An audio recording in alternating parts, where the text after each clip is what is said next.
some Palestinians work in Israel. They're allowed. They're given a pass out of Gaza to go work um, outside of Gaza.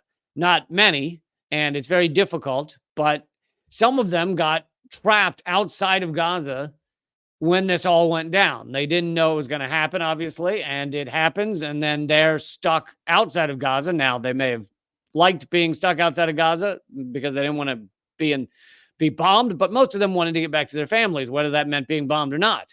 I think that's how most of us would behave if whether there's bombs raining down or not. You want to be with your family, and however, they were rounded up by Israel, and some of them were tortured. Some of them described being beaten. Some of them described being left handcuffed, sitting in the sun without any water for endless hours.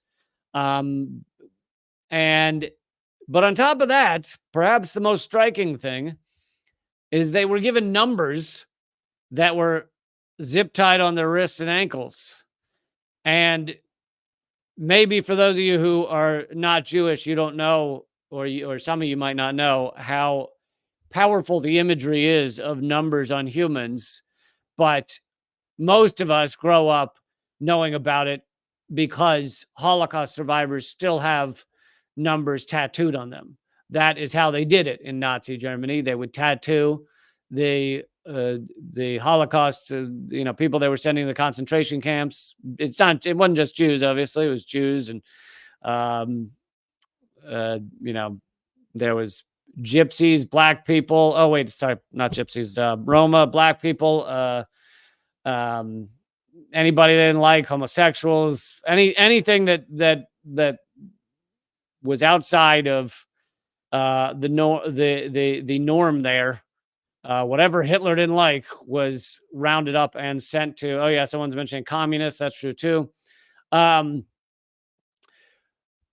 they had numbers tattooed on them. So here is Israel with the exact same behavior, not tattoos, but bracelets that you can't take off, and it's just it really is unbelievable. It's unbelievable that they're behaving like the monsters that their relatives tried to escape. And some of them actually, but obviously many of those who survived the Holocaust are pretty old now. But they're turning into the monsters that they're trying to escape. And something I posted on Twitter, which if you want to follow me on Twitter, it's @LeeCamp, is that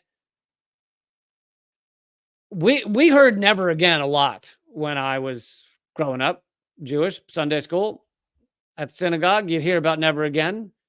And it was not just described as "never again" for Jews.